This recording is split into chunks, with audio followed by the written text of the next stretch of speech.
योगी राज में यूपी में एक बार फिर हिंदू महासभा का आतंक सर चढ़कर बोल रहा है। यूपी के मथुरा में हिंदू महासभा के लोगों ने माहौल खराब करने की पूरी साजिश तैयार कर डाली है और उसका खुलेआम ऐलान भी किया। यूपी के मथुरा में कृष्ण जन्मभूमि और शाही ईदगाह मस्जिद के विवाद के बीच अब हिंदूवादी संगठनों ने जबरदस्ती माहौल खराब करने के लिए शाही मस्जिद में भगवान श्री कृष्ण की मूर्ति स्थापित कर देश को एक बार फिर से सांप्रदायिक दंगे की आग में झोंकने की पूरी तैयारी की है।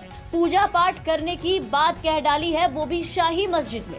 देश की एकता को तोड़ने और देश को एक बार फिर से एक सांप्रदायिक आग में झोंकने इन हिंदू महासभा के संगठनों ने इसका ऐलान किया।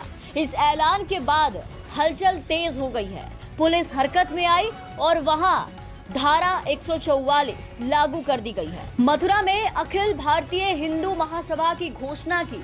वो मस्जिद के अंदर भगवान कृष्ण के वास्तविक जन्म स्थल पर उनकी मूर्ति स्थापित करेगा। इस ऐलान के बाद जिला प्रशासन ने जिले में सीआरपीसी की धारा 144 के तहत कर्फ्यू लगा दिया है।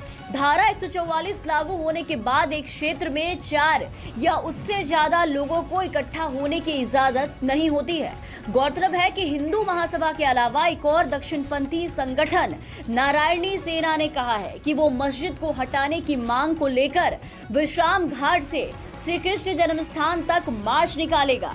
हिंदू महासभा की नेता राजश्री चौधरी ने इससे पहले कहा था कि उनका संगठन 6 दिसंबर को जगह को शुद्ध करने के लिए महाजलाभिषेक के बाद शाही ईदगाह में कृष्ण की मूर्ति स्थापित करेगा। यानी योगी राज में दक्षिणपंथी संगठनों की गुंडागर्दी खुलेआम सर चढ़कर बोल रहा है। जरा सोचिए, यही काम और यही ऐलान अगर आज गलती से भी किसी मुस्लिम समुदाय के व्यक्ति ने किया होता तो अब तक वो आतंकवादी, देशद्रोही और जिहादी साबित हो चुका होता। उस व्यक्ति को लेकर के पूरे समुदाय के ऊपर सवाल उठाए जाते, उंगलियां उठाई जाती, सवालों की झड़ी लग चुकी होती, कई इल्जाम लग चुके होते और भाजपा के सभी नेता प्रवक्ता अपने बड़े से मुंह के साथ इल्जाम लगाने को तैयार चैनलों के टीवी डिबेट्स में पहुंच जाते। लेकिन क्योंकि अभी ये ऐलान हिंदू महासभा ने किया है, जो बीजेपी के कट्टर समर्थक हैं, तो अभी ये किसी भी भाजपाइयों को गलत नहीं लग रहा। ये आतंकवाद और गुंडागर्दी की श्रेणी में नहीं आएगा ये ऐलान। ये देश को तोड़ने वाले लोग नहीं कहलाएंगे, क्योंकि भाजपा खुद इन संगठनों के आतंक और गुंडागर्दी का पूरा समर्थन करती है। खास करके योगी राज में इन संगठनों को खूब शह दी जाती है। तभी इनके मनोबल इतने बढ़ गए हैं कि ये कुछ भी करने या खुलेआम धमकी देने से परहेज नहीं करते हैं, सीधा धमकी दे डालते हैं।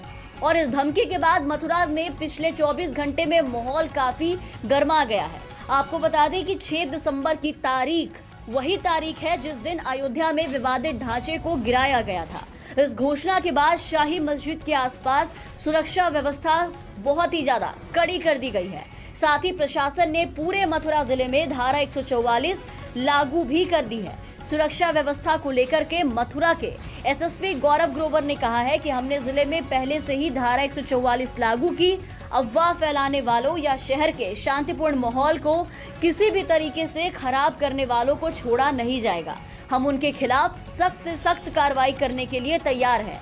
इसके बाद अब देखना ये होगा कि योगी राज में इन हिंदूवादी संगठनों के ऊपर वाकई में कार्रवाई होती है या फिर नहीं।